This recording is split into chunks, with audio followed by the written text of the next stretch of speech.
وما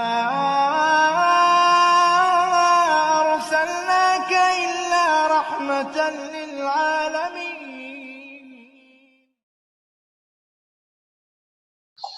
بسم اللہ الرحمن الرحیم، الحمد للہ والصلاة والسلام علی رسول اللہ، لا حول ولا قوة الا باللہ، رب اشرح لی صدری ویسر لی امری واحلل عقدۃ من لسانی یفقہوا قولی، ربی زدنی علما۔ السلام علیکم ورحمۃ اللہ وبرکاتہ۔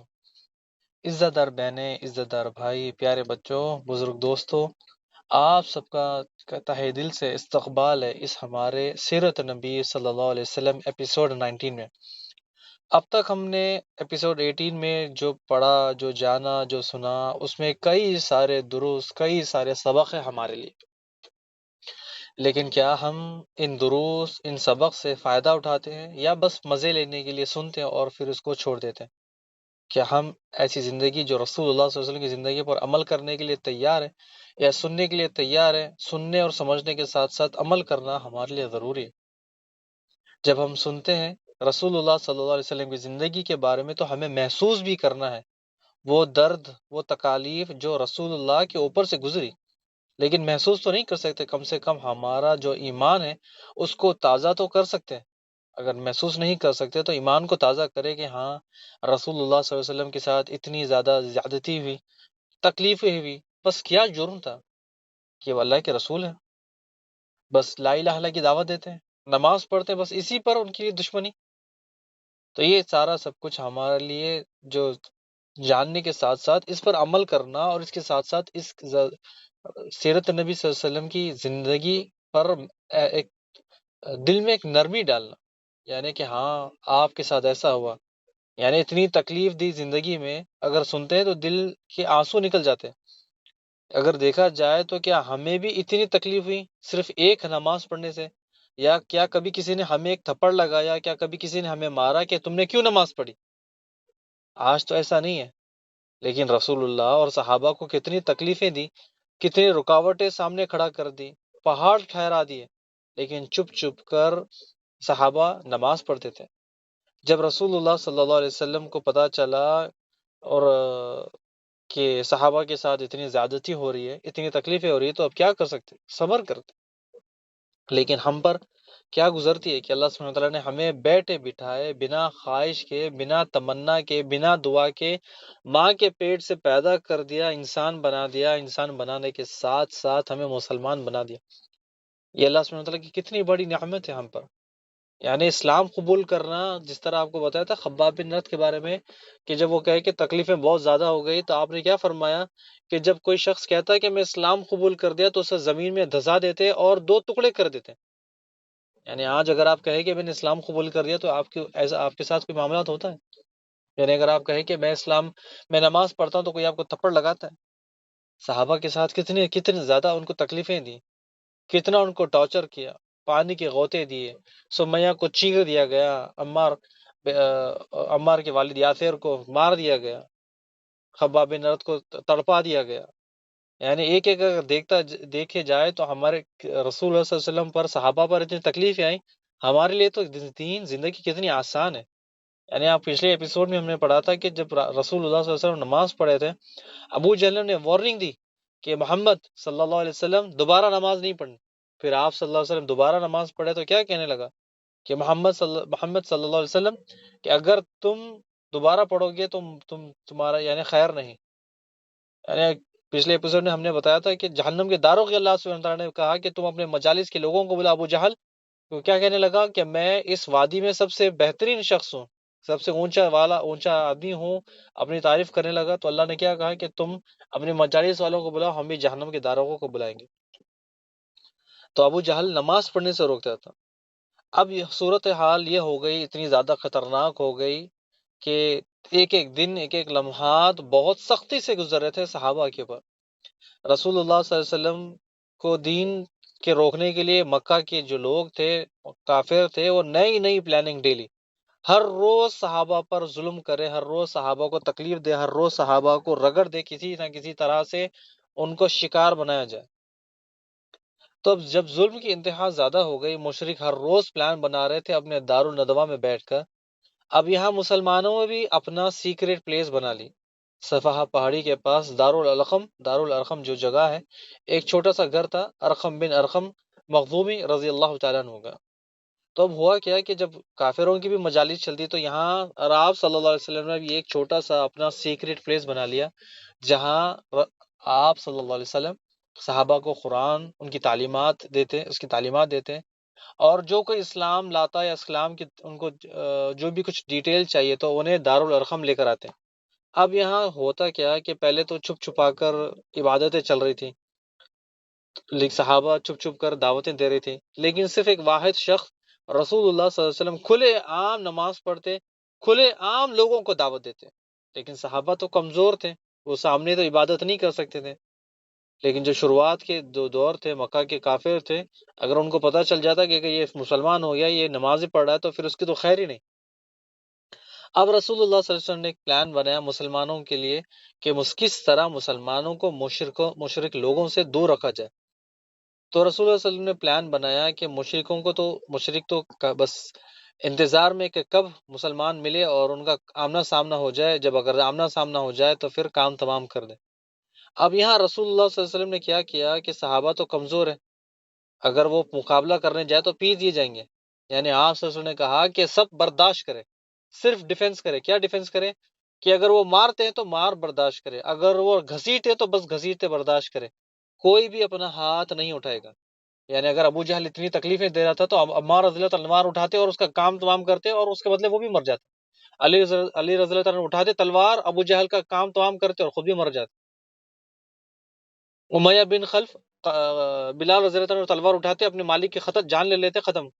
لیکن آپ صلی اللہ علیہ وسلم نے کلیئر انسٹرکشنز دے دی تھے، سب کو بتا دیا تھا کہ کوئی بھی مسلمان ہاتھ نہیں اٹھائے گا، کوئی بھی مسلمان آگے نہیں بڑھے گا، سب سے پہلے وہ جو کرتے ہیں کرنے دیں، بس برداشت کریں۔ خباب بن رت امیہ عمار کو مار سکتے تھے، لیکن کہتے تھے کپڑے اتارو لیٹ جاؤ، لیٹ جاتے تھے۔ یعنی بس یہاں تک تھا کہ بس مسلمان صرف برداشت کرے، صبر کرے۔ کیوں صبر کرے؟ کیونکہ صبر کرنے میں جو مزہ تھا، یعنی جو ہمدردی تھی وہ زیادہ تھی۔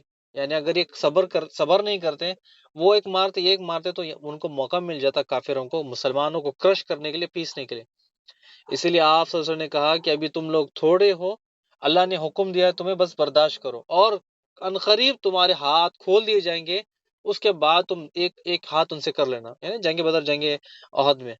اب یہاں پر آپ صلی اللہ علیہ وسلم نے صحابہ کو کس طرح سے بچا کر رکھے ان کے چالوں سے۔ یعنی ایک بار تو مشرکوں کا آمنا سامنا بھی ہو گیا تھا، یعنی مسلمان ایک گھاٹی میں نماز پڑھے تھے، تقریباً 20-25۔ ابو سفیان کچھ لوگوں کے ساتھ آتا ہے، دیکھتا ہے کہ مسلمان وادی میں نماز پڑھے، پہلے تو ان کو گالیاں دینے لگا، پھر اس کے بعد دونوں آپس میں جھگڑا ہونے لگے۔ بات اچانک ہوتے ہوتے لڑائی میں شروع ہو گئی، پتھر بازی شروع ہو گئی دونوں طرف سے، دونوں گروپوں میں زخمی ہو گئے، عمار رضی اللہ تعالیٰ عنہ بھی اس میں تھے۔ لیکن سب سے پہلے سعد بن ابی وقاص کا نام ہیڈ لسٹ میں آتا ہے، یعنی دین اسلام کی خاطر سب سے پہلے کافر کا خون نکالنے والے، کافر کا خون بہانے والے، ان کا نام آتا ہے سعد بن ابی وقاص۔ کیا کرتے ہیں؟ پتھر مارتے ہیں، اس سامنے والے کے دشمن کافر کا خون نکال دیتے ہیں۔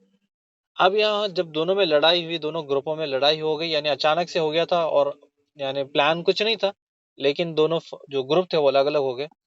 رسول اللہ صلی اللہ علیہ وسلم کو جب پتا چلا تو آپ نے پھر کیا کہا کہ مسلمان، آپ اب کے بعد کوئی ہاتھ نہیں اٹھانا، یعنی اس کے بعد کوئی مسلمان کافر پہ ہاتھ نہیں اٹھائے گا، بس جہاں پر ہے وہاں پر رہے، کیونکہ ابھی آپ کمزور ہو، آپ کے پاس طاقت نہیں ہے، وہ طاقت میں ہے، وہ سردار ہے، تو آپ بس ابھی اگر آواز اٹھاؤ گے تو پیس دیے جاؤ گے، تو بس آپ برداشت کریں۔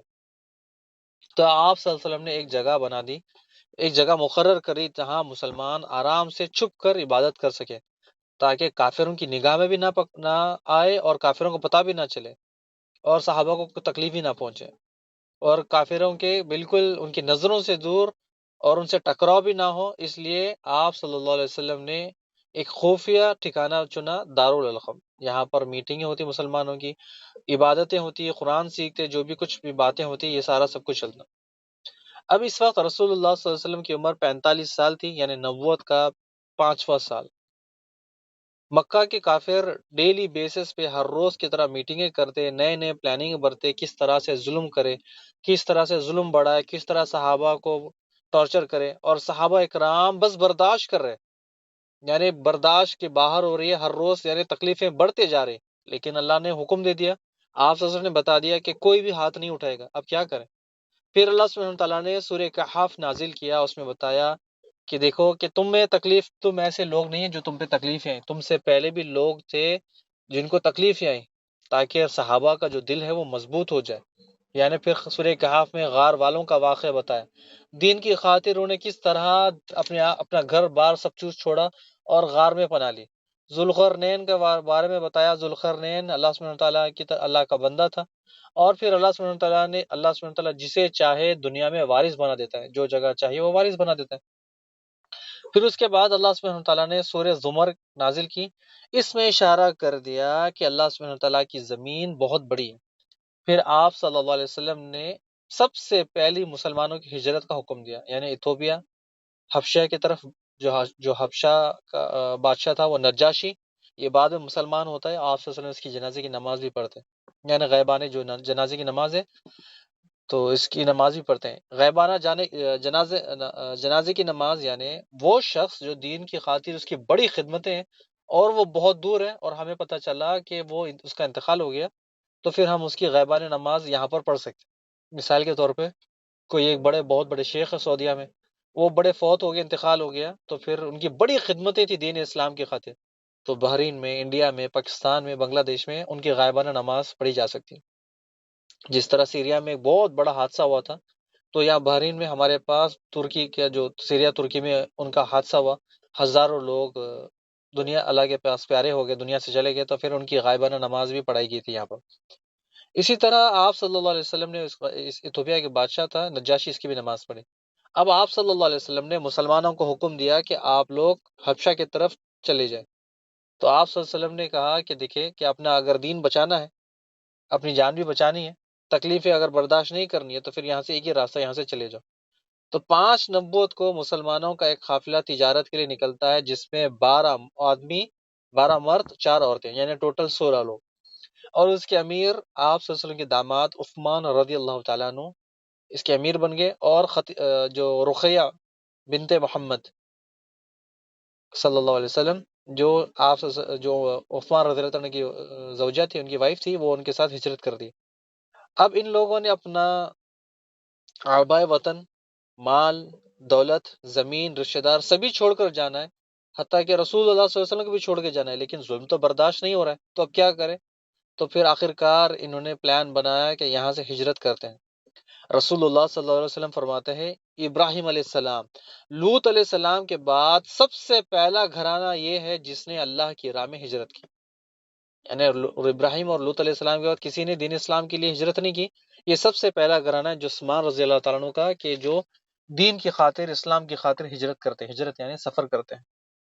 اب یہاں یہ لوگ پلان بناتے ہیں کہ آدھی رات کو نکلنا ہے چپکے سے، قریش کے لوگوں کو کان و کان خبر نہ ہو، اور پلان بالکل پرفیکٹ بناتے ہیں، یعنی گھر سے نکلنا ہے آدھی رات میں، لوگوں کو پتہ بھی نہیں چلنا ہے، اور پھر پلان کے حساب سے گھر سے نکل بھی جاتے ہیں اور بندرگاہ کی طرف چلے جاتے ہیں۔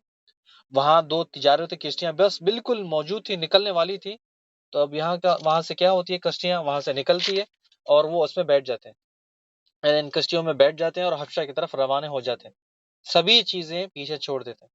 جیسا ہی صبح خبر ملتی ہے کہ قریش کے لوگوں کو کہ کچھ مسلمان یہاں سے بھاگ گئے حبشہ کی طرف، یہ ان کے پیچھے دوڑ لگاتے ہیں، لیکن صحابہ اکرام ان کی پہنچ سے بہت دور نکل جاتے ہیں اور یہ مردود واپس مکہ کی طرف آ جاتے ہیں۔ ادھر مسلمان حبشہ پہنچتے ہیں اور بہت ٹھنڈی سانس لیتے ہیں کہ اب ہم یہاں محفوظ ہیں، یعنی حبشہ کا بادشاہ ان کی ویلکم بھی کرتا ہے، ان کو روکتا بھی ہے، ان کو یعنی ویلکم بھی کرتا ہے، سارا سب کچھ، یعنی ان کو رہنے کرنے کی بھی اجازت بھی دیتا ہے۔ اب یہاں وہ محفوظ ہے۔ اب کچھ دن گزرتے ہیں، یعنی حبشہ سے وہ چلے گئے، لیکن کچھ گزرتے ہیں، رمضان کا مہینہ آ گیا۔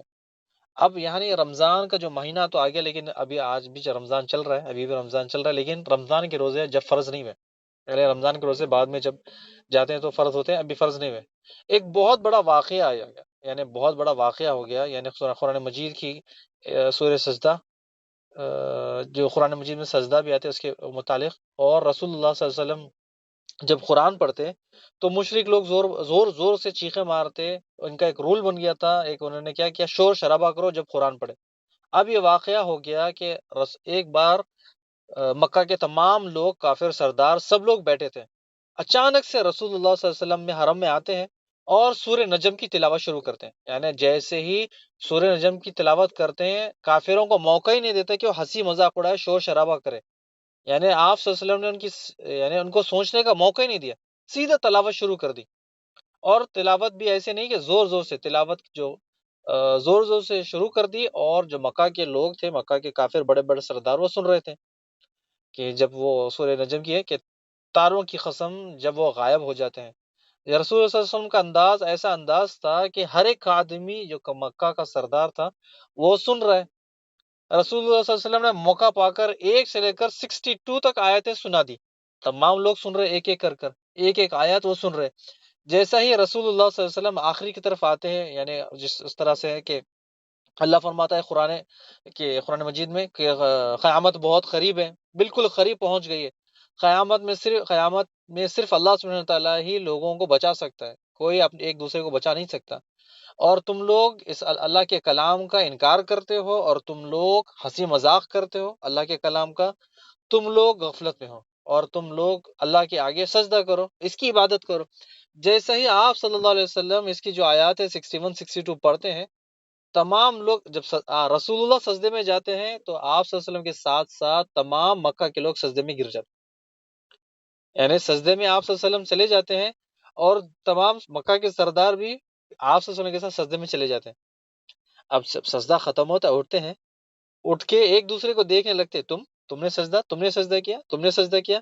یعنی ایک عجیب کیفیت ہو گئی، یعنی ایک عجیب ماحول ہو گیا. اور ایسا ہو گیا کہ بات یہاں سے نکلی اور حبشہ تک چلی گئی کہ مکہ کے لوگ اسلام قبول کر دے، آپ صلی اللہ علیہ وسلم کی بات سنتے ہیں اور سجدہ کرنے لگے.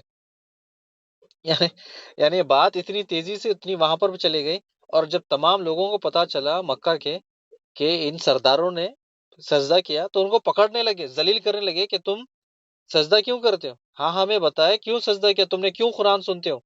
تم ہمیں سجدہ کرنے نہیں دیتے، ہمیں قرآن سننے نہیں دیتے، تم لوگ سردار ہو، تم اپنی چلاتے ہو، اور تم لوگوں نے سجدہ کیوں کیا؟ اب یہ تمام سردار لاجواب ہو گئے، اب کیا جواب دیں؟ اب کیا کہے کہ ہم نے جان بوجھ کے نہیں کیا، ہم سے غلطی ہو گئی. یعنی ہم سے غلطی ہو گئی، ہم جب رسول اللہ صلی اللہ علیہ وسلم قرآن پڑھے تھے وہ سجدے میں چلے گئے تو ہم بھی سجدے میں چلے گئے. اب کیا جواب دیں؟ آخر کار ان سرداروں نے رسول اللہ صلی اللہ علیہ وسلم پر ایک جھوٹی اسٹوری بنا دی تاکہ اس جو بہانے سے وہ بچ جائے.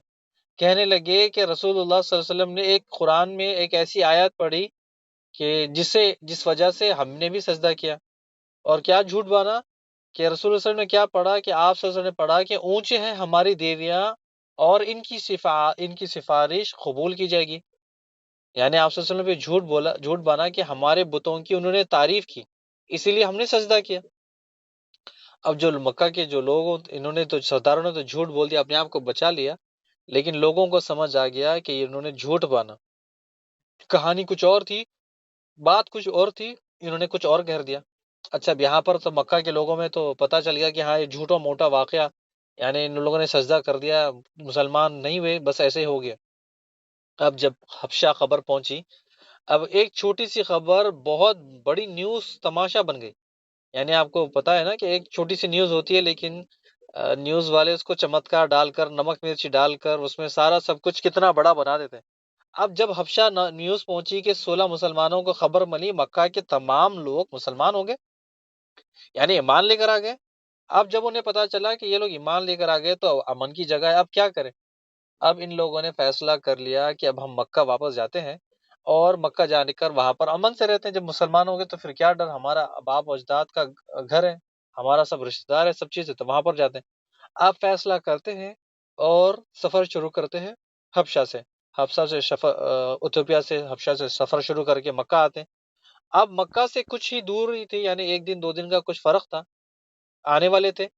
جب پتا چلا ان مسلمانوں کو یہ جو خبر ملی وہ تو جھوٹی تھی، یعنی جو واقعہ سنا سرداروں کا وہ تو بالکل غلط تھا.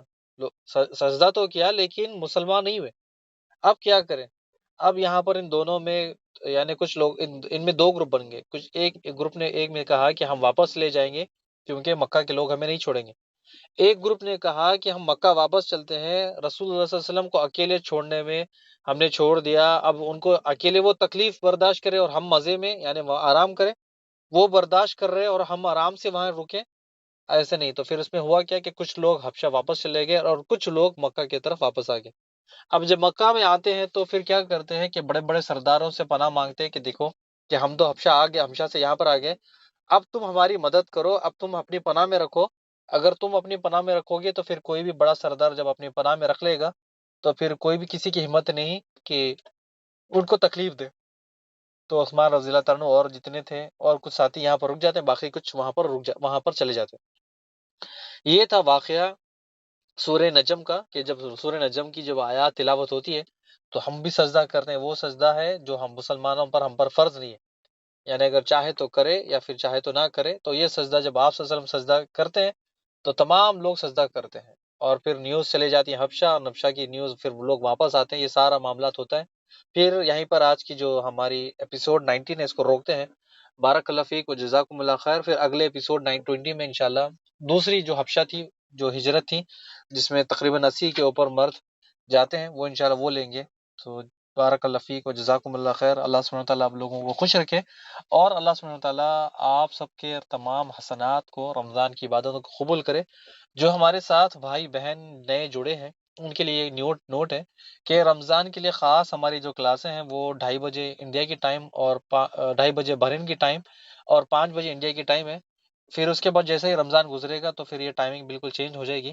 تو دیکھتے ہیں جس طرح سے بھی آگے معاملات ہو، اور ہمارے بھائی بہنوں کا بھی کمنٹس بہنوں کا کمنٹس آیا کہ ٹائمنگ چینج کر دیں، یہ ٹائمنگ اچھی ہے۔ تو پہلے دیکھتے ہیں کہ میری ٹائمنگ میں مسئلہ یہ ہے کہ میری ڈیوٹی بھی ہوتی ہے، رمضان میں ڈیوٹی کم ہے لیکن رمضان کے بعد جب ڈیوٹی لمبی ہوتی ہے تو کیسا ہوتا ہے، معاملات کس طرح سے ہوتے ہیں، دیکھتے ہیں انشاءاللہ، کہ کوشش کرتے ہیں کہ اگر 2:30 بجے کریں، لیکن اگر 2:30 بجے نہ ہو تو پھر انشاءاللہ رات میں لے جاتے ہیں، اور نماز کے مسائل کو کوشش کرتے ہیں کہ کس طرح سے بھی ہو ہماری ترتیب۔